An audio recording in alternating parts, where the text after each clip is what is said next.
guys, we are here for another episode of the Woman Who Wore IGTV series, and I'm so pumped, of course, for all of my guests. All of my guests are amazing, but this one is a woman who I have been admiring from afar because we've never met. It's always been social media. That's how I found her. That's how we connected, and she's just a bomb-ass boss chick, and you guys will see what I mean. She has managed to build an incredible fashion boutique, become a multimillionaire, and I'm talking about none other than Nichole Lynel. And she's going to request to join the live in a second. Let me just pin this post here because I want to make sure you guys know who brings this series to you, which is the Female Collaborative. And you know, over there, we're all about, let me just pin this here. We're all about revolutionizing how women work and do business together. And so this series, hey everybody, shout out to everybody in here. Happy Thursday. You know, we're all about bringing women together, collaborating, figure out how we can create money, how we can create opportunity, how we can create legacy together, because it's always easier doing it together than it is doing it alone. Can I get an amen? I need y'all to throw up some hearts in here if you feel me on this, as Nichole comes in to tag in so we can chat with her. And I am just really excited. I don't know for those who joined yesterday, but if you didn't hear, 10,000 people have tuned in to the Woman Who Roar series since we started, which is absolutely amazing, huge, incredible. And a shout out to all of you. Hey, I see my cousin in here. Hey, Brown Sugar. And that is because of all of you. You make this possible. You know, your support is not unprecedented and it is not unnoticed. And I just really, really appreciate you guys joining me and really finding value in these stories and in this content. Hey, Nichole, I see you in here. I'm just waiting for your request. And I'm just really, really excited that you guys find this content valuable. All right, so let me loop her in. I think she sent over a request. She did. Awesome. Hi, beautiful. Hi. Look at you, gorgeous. And one of my favorite outfits of yours. You always look so cute when you have your big poofy ensembles on because you're so adorable.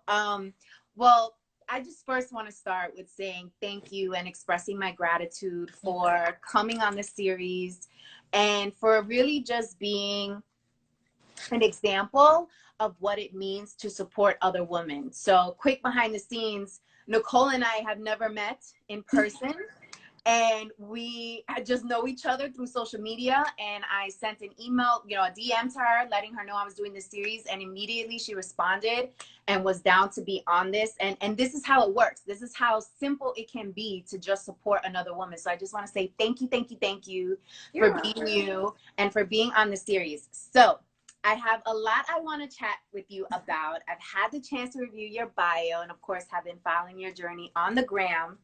And I want to start with first saying, how are you? How's LA? Today LA is rainy. Here and too. I'm good. I'm healthy.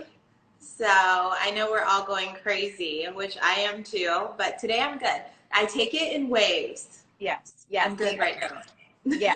Good.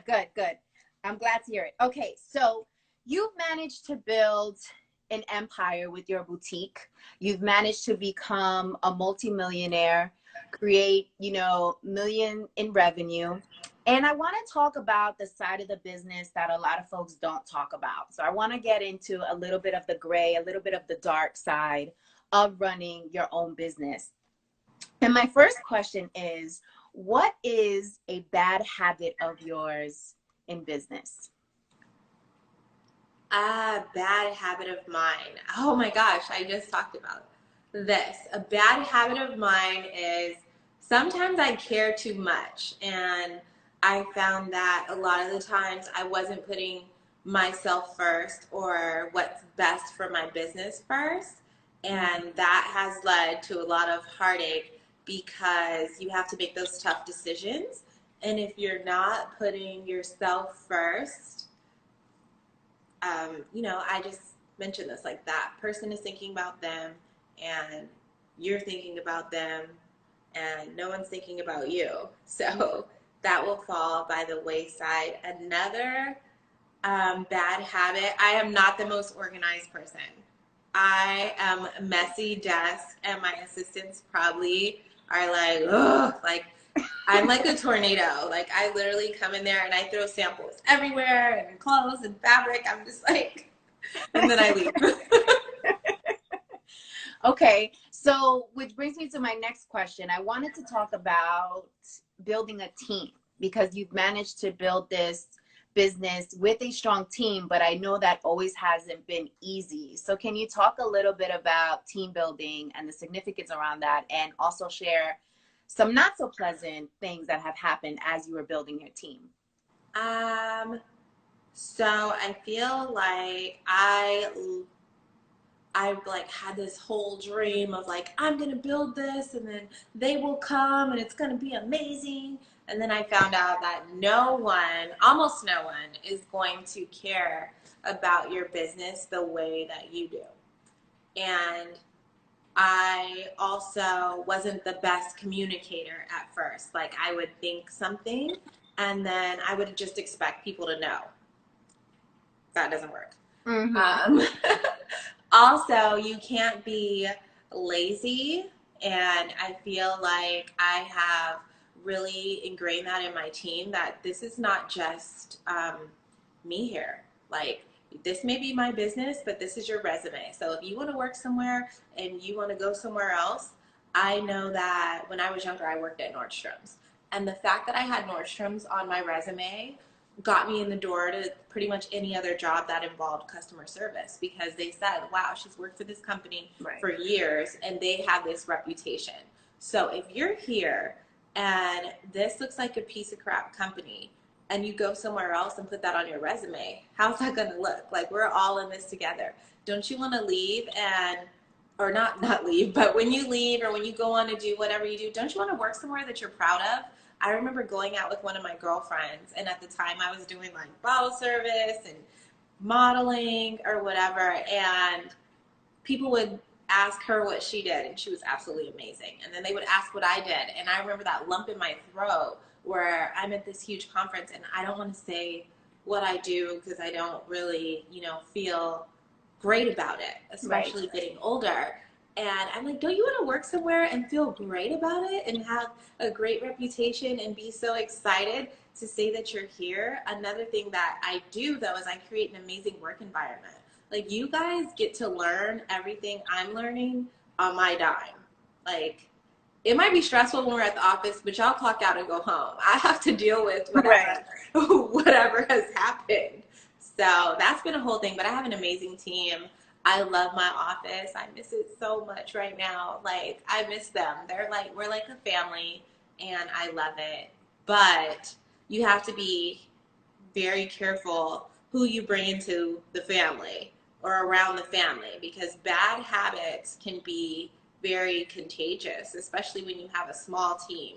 So if someone is off, someone's not pulling their weight and they're getting away with it, everyone else is watching and that can totally take over. Because I get a lot of people who are like, oh, I would love to come work for you because they think we do this all day. We just sit around in fluffy dresses and then there's actual work and no, everybody's not here to work like that. Everybody wants to be the boss until they have to pay the cost.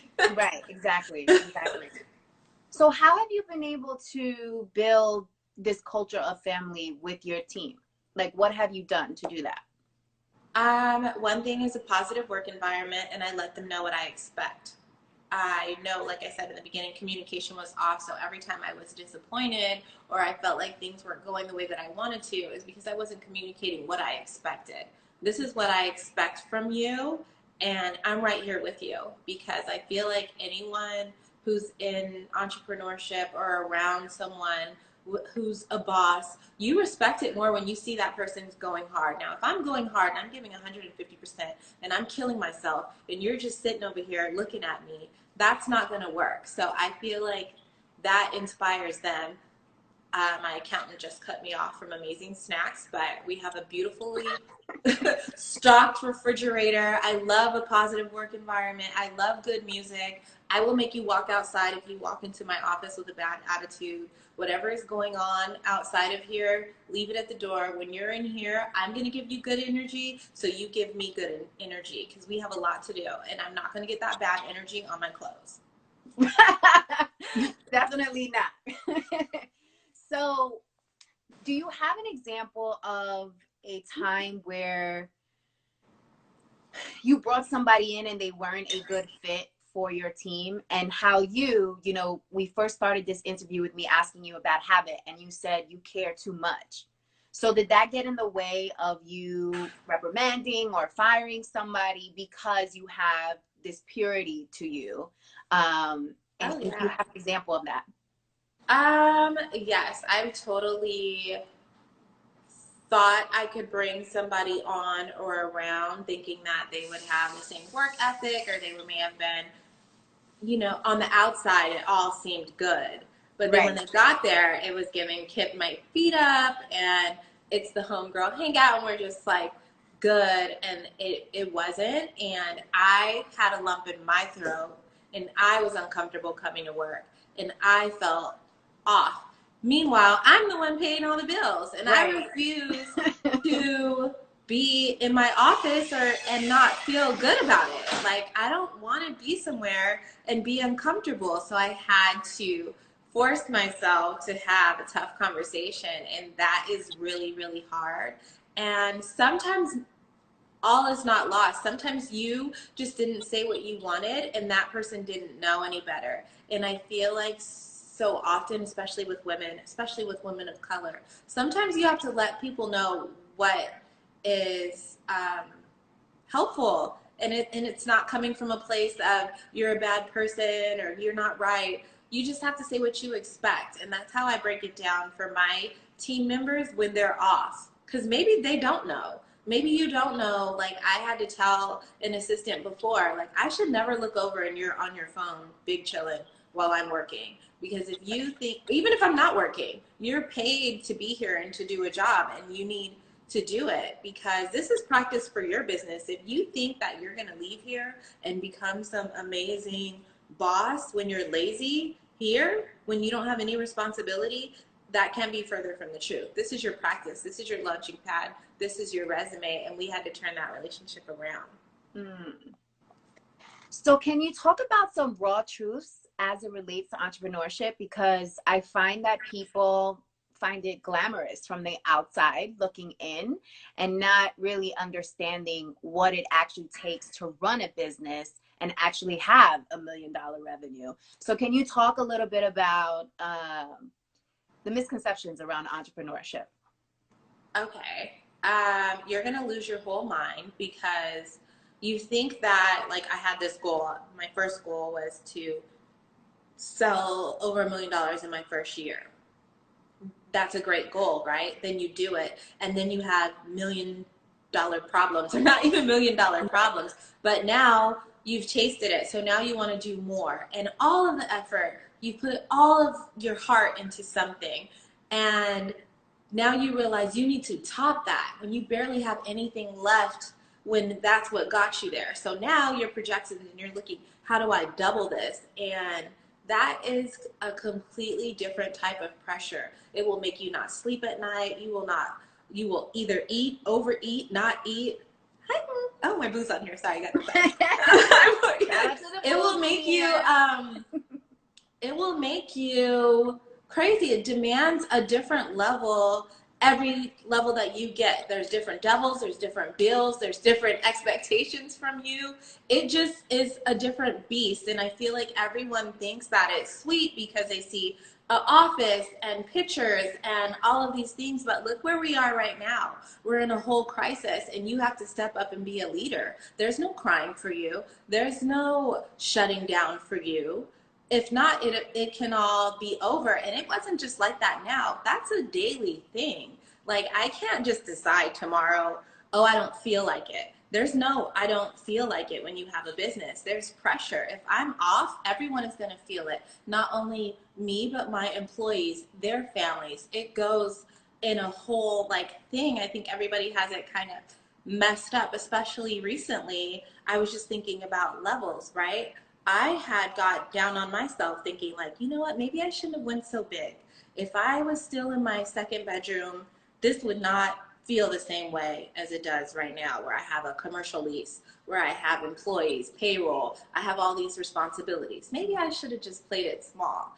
But I have amazing friends and family who like slap me at my side my head like, no, you cannot forget who you are, and you cannot forget what God called you to do. But getting up every day, and I'm not saying this sometimes, I'm talking about every single day, and going after that, that takes pressure, that takes resilience, and that takes being smart. And it's just a whole other thing that nobody really can prepare you for, because everyone's journey will be different. What worked for me may not work for someone else, and you have to get up and do that and try it and fail and lose money and get up and do it again every single day. And where do you think that work ethic came from? I believe that came from a few things. I had a mother who was absolutely amazing, my grandmother, but I also had a mom who battled addiction. And I realized when my mom came around, my real birth mom came around and she asked for stuff, I noticed how people treated her. I noticed the lump of embarrassment I got in my throat, and then I saw the vast difference with my grandmother, who got up and went to work every day. She had a husband, she had a home, and she maybe didn't have to work. She worked extra hard for the extras that we had, but she still did it, and she did it amazing and beautifully, and that came for it. And I have never wanted to feel, whether that's a man, whether that's a job, I never wanted to have that feeling where you're in a position that you don't want to be in for the money. So that's where that really came from. So you grew up with your grandmother? Yeah. Okay, cool. And what was life like then? Life was good, but it was very confusing because my parents didn't really talk about my birth mom as much. So I would see her in passing, but I always kind of longed for her. And that was the best thing that could have ever happened to me. Now, full circle, now that I have a book and I kind of worked through it, I realized that it was all happening for me. But at the time, I didn't feel good about it. You know, I'm with my grandparents, they're older, there's a whole generational gap. I grew up in a house where we didn't even have cable. Like, I had to watch all the movies, listen to all the rap songs once I got older, because I used to sneak to, like, I have an uncle who's more like a brother, but my uncle's room and, like, listen to what's going on.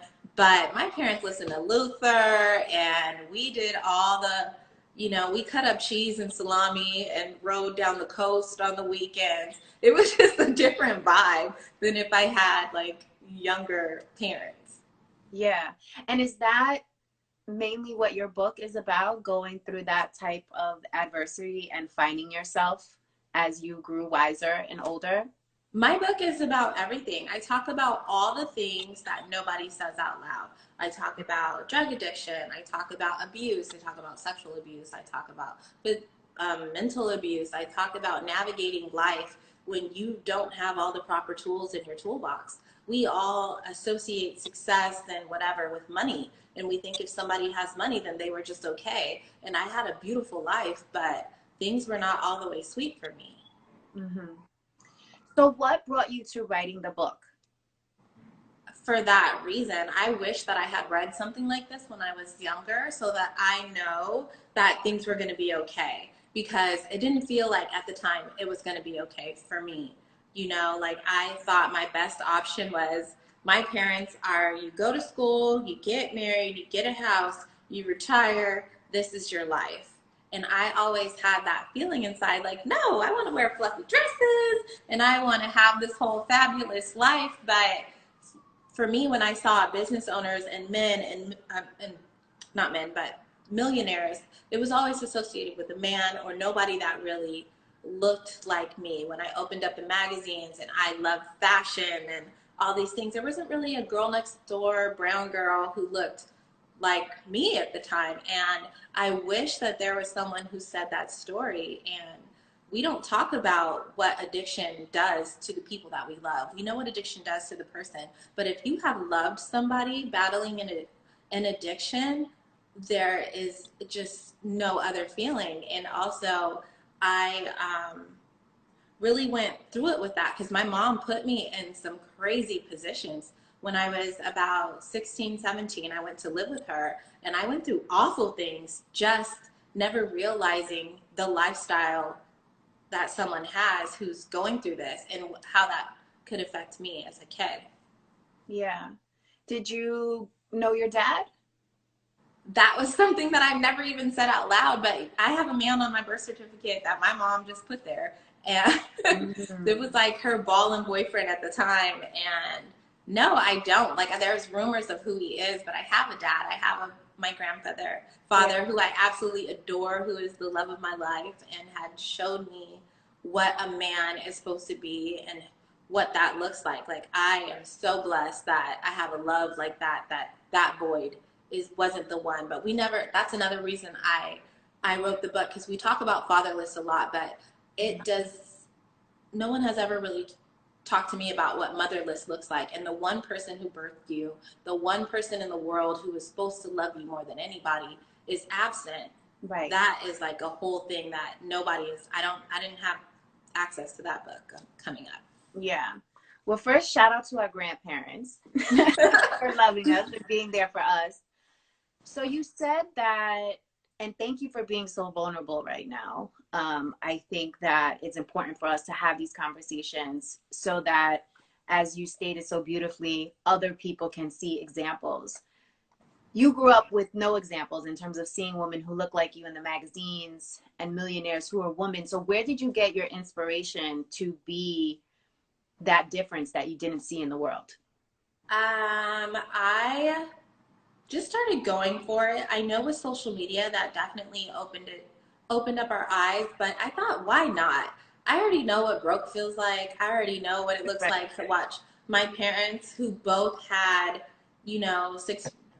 six-figure incomes, and what that looked like, because we all assume that money is gonna like change it. But I realized my mom woke up at 6 o'clock in the morning to get me dressed, and I was the last kid at daycare. And by the time, it's so crazy, like I can literally see her office from my view now. It's so weird. But she picked me up. I'm the last kid at daycare, and to come into this world, like, unwanted, it was just like a whole, like, full circle moment. And we all just think like our like mindsets are so warped on what success looks like. And when I saw other people kind of going for, I'm like, why not me? You know what? Let me get in here and try to do something, because doing nothing, I already know what this looks like. So let me try to go for it. And results, I'm a very results driven person, and nothing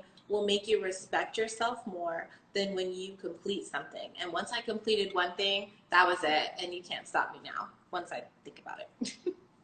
So you mentioned your mom's office is across from where you are now? It's in there. It's like, yeah, it's in the view of downtown LA. So do you guys have a relationship now? My grandmother. Oh no! When I say my mom, I'm calling my grandmother. Oh, okay. Yeah, got it. but no, me and my mom, my birth mom, we do have a relationship, but I have to set boundaries. I noticed that money was a problem for us. My mom felt like my success, I owed her something, and she would feel like, wow, you're successful and your mom is doing like this. And I had to really check myself, like, look, you didn't raise me and you weren't here for me, so I don't owe you anything. And you're the mom, not me. I should be coming to you, and you're always coming to me. And I know a lot of us deal with that, with guilt, whether that's friends or family. But if you've built something, you don't owe. That's what my favorite chapter in my book is. I don't owe nobody shit. Like, I'm not doing that anymore, where I would literally be like, I didn't like have a word, lost for word right now. enabling her. So Mm-hmm. now that I'm paying bills, now that I'm giving you money, you're not gonna stop. You're still drinking, you're still doing all the things because I'm enabling you. Right. And that's not fair to me because I feel guilty now and I had to set boundaries with her. But I if you read it, there is in retrospect, I had to be honest with her when she wrote that when I was writing the book, she was so scared because she believed that I was going to be bashing her Mm-hmm. because how I felt. And I'm like, no, it's not to bash you because I've realized everyone is just doing the best that they can. Mm-hmm. Honestly, like our parents, our friends, our family, they're just doing the best that they can. And I know that if things would have been different for her, our relationship might have been different. But if I could, I write a letter to her where I'm saying, if I could save you, I would. And if you could see yourself how I see you, things probably would be different. But my mom hasn't saved herself, so there was no way she could come back and save me. Yeah. And shout out to everybody in the comments right now. The book is called My Fashion Fairytale. Yes. So go pick it up. Check it out. Yes. And look at that gorgeous picture. That's the picture we had to make sure to use on the graphic too. It was so gorgeous. Okay, so now I want to turn the conversation to how does it feel when celebrities reach out to you to style them? I know you worked with Lauren London, you worked with Badass Boss. Like how does that feel? Do you It feel feels extra amazing. pressure? Like I still like trip out on something that I dreamed up in my mind. It goes so far to where a celebrity or a bride or someone graduating from college would want to have that memory and that moment in something that I just dreamed up. And that's like absolutely amazing. This is why I do this because I know what it feels like to question myself. And I know when a woman puts herself together, we're like superheroes. And how we put on our clothes or our accessories, that's like our cape to go out into the world and do amazing things. So I have to, like, that's my purpose. I know when I was younger, I would always think like I didn't have a talent because I couldn't sing or dance or like those things. But actually, this is my purpose and this is my calling, is to create things to make women feel beautiful. So, and that is beautiful. So your business model is a little different. It's not like a Fashion Nova, for example. Yours definitely more boutique and more customization. Do you feel like you've made it harder on yourself because you've chosen that lane versus the more traditional lane where you are able to produce in volume versus make things custom? I feel like I do both, but I'm so happy that you said that because I'm very hard on myself in trying to brand myself and be different because I could literally have the same item as a Fashion Nova or another boutique, but I do it my way and I tell a story, and that's what branding is all about, and that's what I love and what I'm really here for. But I'm very hard on myself when it comes to that because I think it's important, and the way that you do things and the way that you put yourself out there, it means something and there's an art to it. It's not just, quick and easy and cheap looking. You can, like, I come from, I feel like a different era when you were not excited to say you got your clothes at Ringo. I remember you didn't want, when somebody asked you where you got it, you weren't shouting that you only paid $99 or $9.99 for it. You might have Right. said, "Oh, I got this. I don't remember." Like, I want Right. that vibe. I want you to walk in and get something from my boutique and be able to put it on with your pieces and have it next to your other designers, and it goes. Like, I want women to get out of that. Like, who wants to be proud of looking cheap? Talk about it. You can buy things that are not expensive, but you don't have to look cheap on purpose. Right. So a lot of your success behind the boutique is you, the brand. When did you decide that that was going to be the strategy you wanted to follow? I mean, you model your own clothing. So very few models I've ever seen wear your pieces. So talk to me about that and why you decided to pursue that lane. Um, First photo shoot initially with my first business, the models didn't show up, so had to jump in. And I've found over time, even when I use models now, nothing sells like me. I I I literally was working with my photographer the other day, and he was like, "It's amazing because I don't have to talk you through it. I have been on both sides of the camera. I can literally look at the photo and I know what I want to give." And I feel like that sort of thing is what resonates with my customer. And also seeing a real person in the clothes. Like, not everybody is tall and slim and has these mannequin body parts. Like, that's just not realistic. You're going to be sad every time you buy it and get it in the mail. Like, sometimes women want to see stuff on a real woman with a real body, and that's who my target market is. And that's what resonates with her, and that's what works. So why fight it? I just do what works for me. Yeah. So can we right now get kind of your signature move with the hair? Yes, darling. Yes. I love when you do that. I'm like, that is like so much a part of your brand. Like, if that's not happening, there's something going on. There's something wrong. There's something wrong. All right, let's see here. I have so much here that, I wanted to talk about coaches. So a lot of folks have the misconception that, if you have created a certain level of success for yourself, achieved a certain level of success for yourself, that you are not getting help, that it's all you. And I would love for you to talk about how you have business coaches and just women and other people that you've worked with that have guided you through this process, and talk about the significance of that. So I feel like when things fell apart for me, I have a good friend, Ronnie Brown. She coached me. I have my Lily from According to Lily on Instagram. These are like my business besties. I have tons of women. My friend Melissa, she's like amazing. So I surround myself with women that are absolutely amazing. And I remember Ronnie saying, like, ask for tax returns. And think of it as people you wouldn't mind trading places with. I feel like you don't necessarily always like need someone, but it's great to talk to people who've been in your position and have made a way and done real things. I don't tend to look so much at numbers and followers and all that. I want to see results. What have you actually done? What business do you have? What businesses have you built?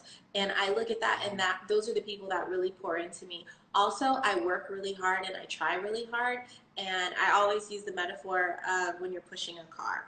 If you're just standing next to your car, nobody's going to stop by and help you. But if people see you out pushing that car, someone who can help you, who's capable, is going to jump out and try to help you push that car. And that's exactly what I've done. And those are the type of women that I would like to align myself with. And how did you meet them? Were they in your toolbox before you started this, or did you meet them along the journey? Both. I have women that have been in my life, like from when I was a kid. Melissa, I always admired her. That's my best friend. And she did amazing stuff with her career. That was who I said. I used to go to parties with her when she was a financial advisor, and I had nothing going on. So, who just wants to be the cute friend when she was doing real things in the world and had real connections? And I wanted in on that. Who wants to be, cute gets played out once I didn't want to be the auntie in the cat suit with nothing going on. So I had her. And then after that, really social media.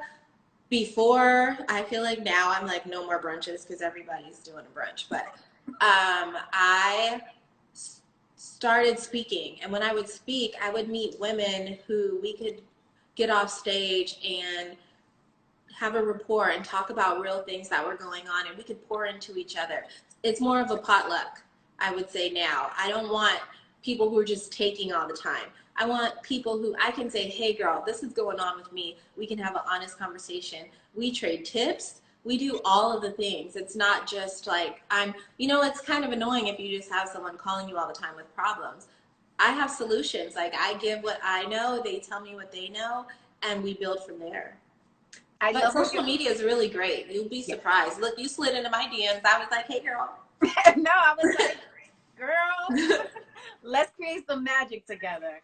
And I'm so happy you brought up this point because I actually have a nonprofit which is sponsoring this series, the Female Collaborative. And the premise behind it is to revolutionize how women work and do business together by creating opportunity for us to collaborate, make money, create magic, create legacy. Because I find that there's not enough spaces for that to happen in an authentic, genuine way. Yes, this is key. That's the part I didn't say. That part. Mm-hmm. I never got a seat at the table until I had something to say. And I feel like so many of us are rushing to create relationships when they won't work properly or be authentic when you don't have anything to give. And I'm not even talking about like money, success, what is that level. Just a listening ear. Like, I have had girls where I'm like, hey, you want to learn from me? Come help me carry these bags downtown and we can walk around. Very few have actually shown up and done it. Mm-hmm. So that authentic part. They don't understand how powerful that is to be in your space. And I think also people forget how busy successful people are. Like, this shit doesn't happen because we have so much free time.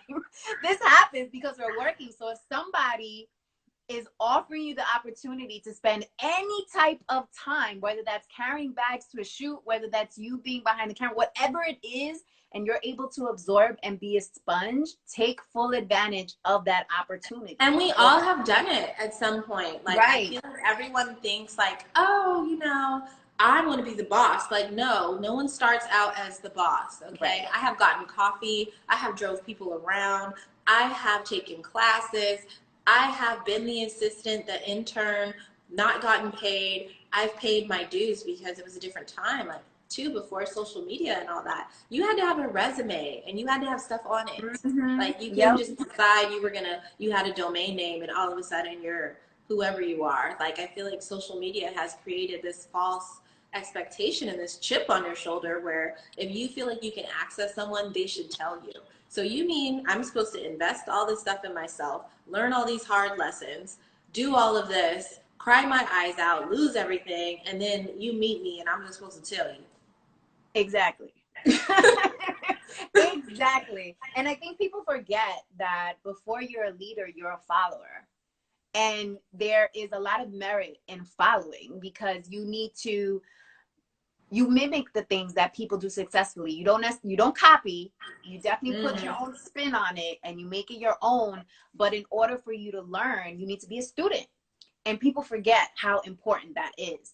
And I want to talk about this next topic because not too many of us do. And there's kind of like a false narrative out there, especially with all the women empowerment events that happen, etc. We've been very lucky to have women in our lives who do bring that soulfulness into the relationship and remind us of the badass that we are. But we also do come across women, I know I have, that don't come with that purity and that genuineness. And what do you do when you come across those type of women? Now I've gotten better. Now I will say when I got my first vlog, I was like, ooh, everybody can come over. We're friends. Let's all be friends. No, they were just looky-loos. Everybody just wanted to come over to see what you have going on. And you turn around 2 weeks later and they got the same thing going on. And it's like, and then if you feel some type of way about it, it's like, oh, she's a hater. And it's like, no, I want everybody to do their best and be their best. And I want us all to be throwing down our platinum or black cards when the bill comes. I want all of that for you. But I want you to be the best you. I was just talking about this with a girlfriend. Like, you cannot become someone while they're still alive.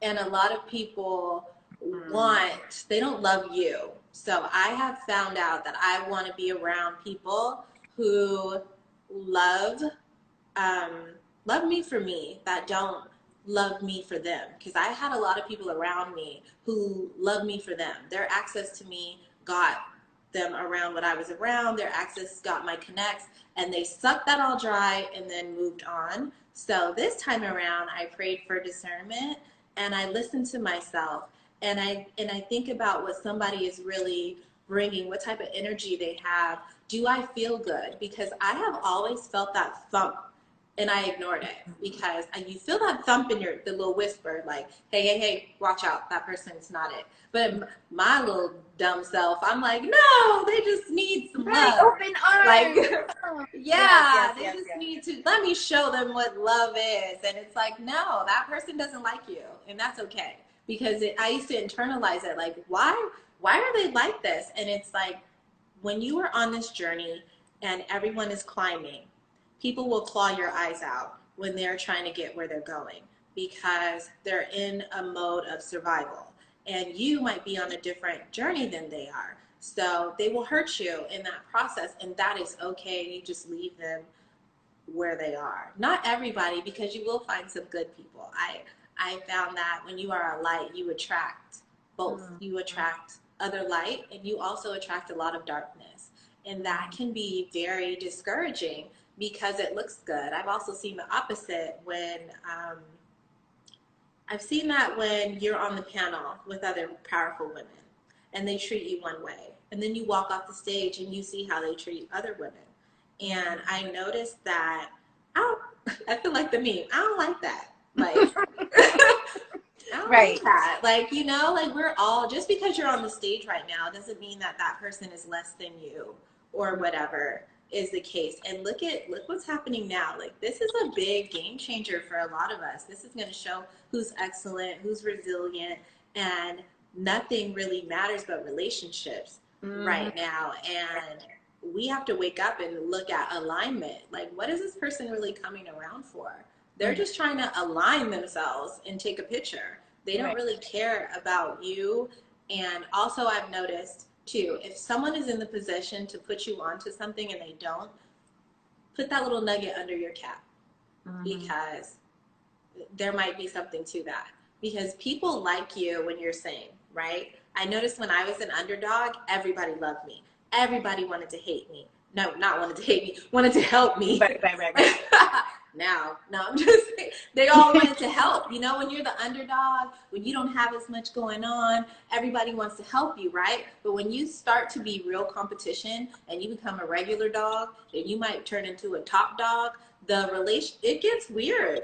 Yeah, you know, then they turn into kind of, I don't like that. You know, it doesn't. We as women have to start having that conversation of what does that feel like. For me, I love beautiful boss women. That doesn't intimidate me because I'm already whole. And I feel like if she can do it, not with a negative way, I don't look at like, if she can do it, I can do it. I look at like, if she can do it, I could possibly do this too.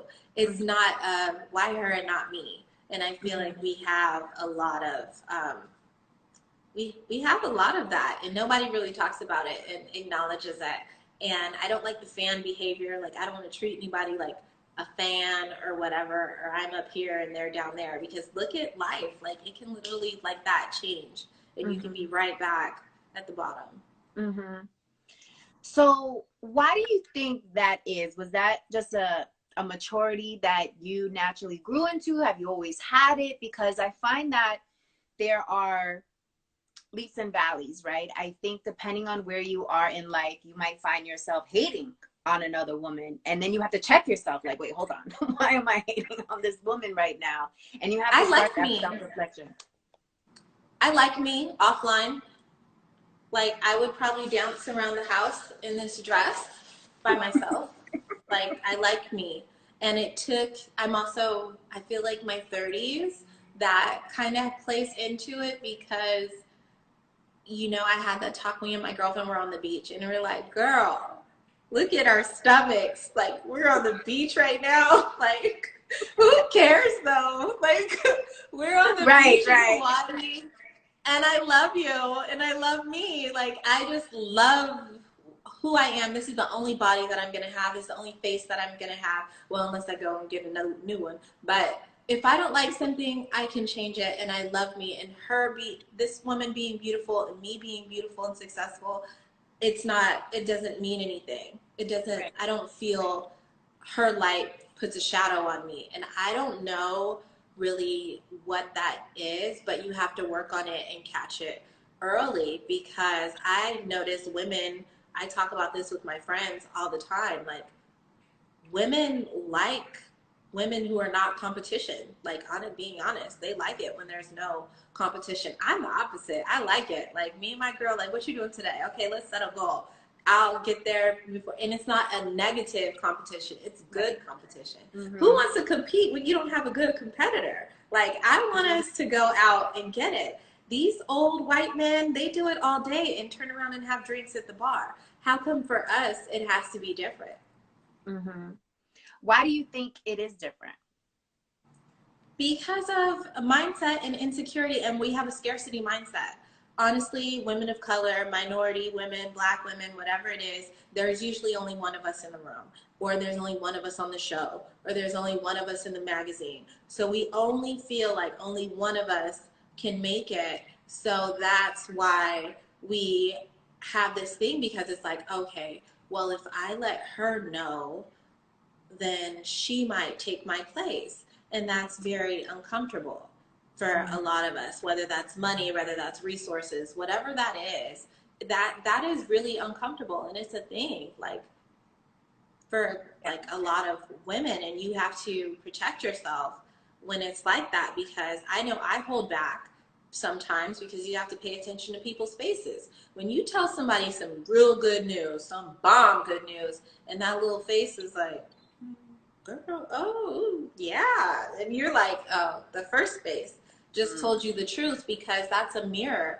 Honestly, I tell my friends all the time, like, it doesn't have anything to do with you. It's a mirror. When somebody is bomb and beautiful and all of the things, that starts to make people feel like, what's lacking in my life, or I don't have that. Right. And I feel like social media has only amplified that for other people, because we're looking at everybody's highlights and we don't really know what that costs. You might not be willing to do what that person did to get where they are. And that kind of creates this weird energy. And honestly, I wouldn't all the way know, because I'm not a hater. Talk about it. All right. So I want everybody in here to write, I love me, because I think this is a great opportunity to put that energy out there. So everybody on here in the comments, write, I love me. And I asked this question of all of my guests on the show, and it is, why are you actually, before I asked this question, I wanted to make this comment, because I find that women, when they become competition or when they are leveling up, they sometimes dim their light because they start to feel bad because of what other people start feeling, and as a reaction to their success. So I want to make sure we make it clear that it's normal for you to feel that way. It might creep up on you. Check it and acknowledge that you are meant to win, and you are meant to succeed, and you deserve to be happy, and you deserve to live in your destiny and in your purpose. I want to make sure that is clear, because I find that depending on if it's somebody close in your circle, if it's immediate, or sometimes if it's even a stranger, we sometimes deter our path or go and create some other avenue just to make other people comfortable. And that's not what you're here for. You're here to make you blind them. Yes. Tell them to put their shades on, blind them. And if they really love you, they'll come around. There has been so many times I've had my own, a good love friend of mine tell me that, like, it just seems like it's easier for you. And I'm like, what? Like, I had to write this book. Like, you think it's all easy for me on the outside because you're comparing some things that don't even matter? You don't even know what it costs. And one of my good friends always reminds me when I'm feeling some type of way, like, every dog has its day. It's not your turn right now. So you're tripping off of not being on this little thing when you're supposed to be on Ellen one day, or you might be on Forbes one day. And then I haven't got on Ellen, but then the Forbes article comes and you have your day. So sometimes that's hard, though, to know your bomb and to sit there and clap for somebody else when you feel like it's your time. That is hard sometimes, but I've never felt like mine wasn't coming. And that's what you have to kind of realize. But that is hard, and it's a natural feeling, because I see it all the time. And I have my little moments where I'm like, oh, wow, they picked that person, and it seems like they only picked the same 5 people, and they didn't call me. But it wasn't my turn. Right. My number's on my bio. My email's on my bio. Right. Now. All right. So here's the question that I ask all my guests. And it is, why are you a woman who roars? Okay, I am a woman who roars because I am relentless and God put me here for a big purpose. There is no way that I was supposed to be here. My mom tells me this all the time. She's like, when I was pregnant with you, I did every drug underneath the sun, and you're here. So you're a fighter, and you must have wanted to be here. So how could I have went through all of this and really wanted to be here to grow up and not do anything? So that's I why. love it. I love it. I love you. I need everybody that was on this to go and purchase Nicole's book. And if you haven't yet, go to her boutique and go get yourself something cute because we will be out the house soon, hunty, and you want to look fly. Okay? That's all I got to say about that. But thank you so much, Nichole. Thank you for being on the series. I appreciate you so, so much. Stay dry out in LA. Stay safe. Stay healthy. Stay beautiful. Thank And you. stay humble and pure. I love Thank your energy. you. Thank you, Mama, so Thank you. much. I Bye. appreciate it. Bye.